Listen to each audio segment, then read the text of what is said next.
Hi everyone, Peter here from Flow High Performance, and in this video we will cover how to train the chest for maximum muscle hypertrophy.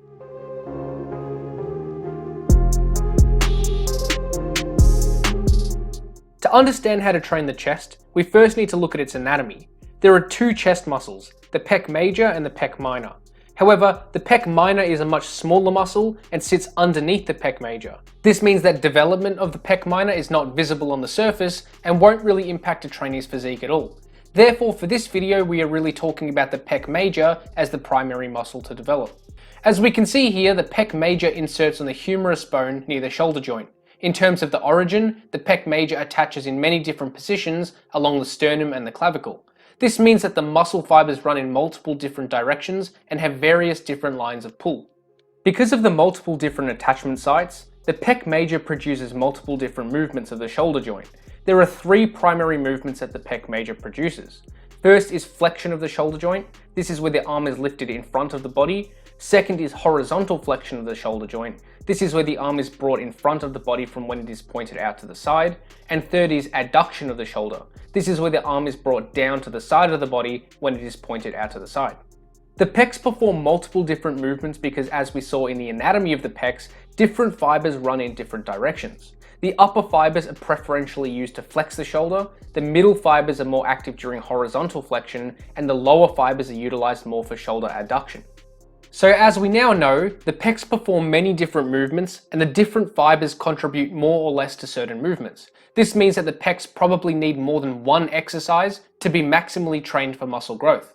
To hit all fibers of the pecs, we probably want to implement three different movements. First is a flat or decline press, which will emphasize the mid and lower fibers of the chest. Some examples of flat and decline pressing exercises are flat barbell press, flat dumbbell press, weighted dips, and decline bench press.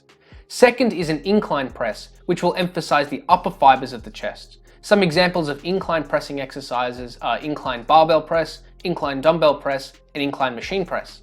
And third is a fly variation. This doesn't necessarily target any particular regions more or less, but it takes the pec through a greater range of motion than any press will allow.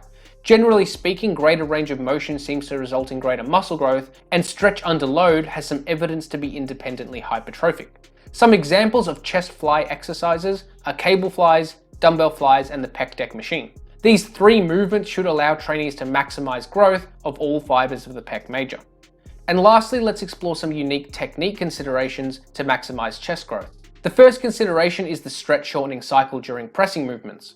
The stretch shortening cycle is the elastic recoil we get when rapidly transitioning from an eccentric to a concentric muscle action. This occurs with the pec during pressing exercises at the bottom range of the lift. If we rapidly drop the bar or dumbbell to the chest and quickly press it back up, we will get a stretch shortening cycle occurring at the chest. While the stretch shortening cycle can help you lift more weight, it is probably not the best technique strategy to be used to maximize muscle growth. This is because the stretch shortening cycle occurs mainly in the tendon rather than the muscle. So this takes tension off the chest in the bottom range where the chest undergoes the most stretch under load. Therefore, it is probably best to ensure the entire range is lifted under control, including the bottom portion. This doesn't mean you have to pause every rep on your chest before the concentric portion. It just means that you shouldn't try to increase the number of reps performed or the weight lifted by relying on the stretch shortening cycle. Another consideration for chest training is the scapular position during pressing movements. It is sometimes advised to retract the scapula as much as possible when performing bench press variations.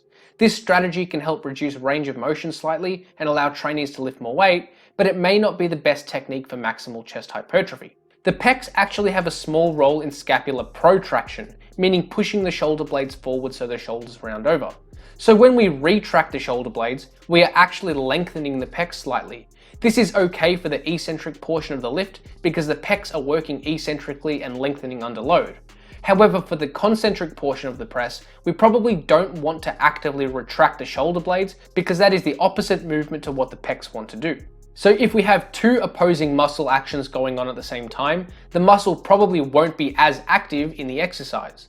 Therefore, it may be best to actively retract on the eccentric, but let the shoulders press naturally without forcing scapular retraction for the concentric portion.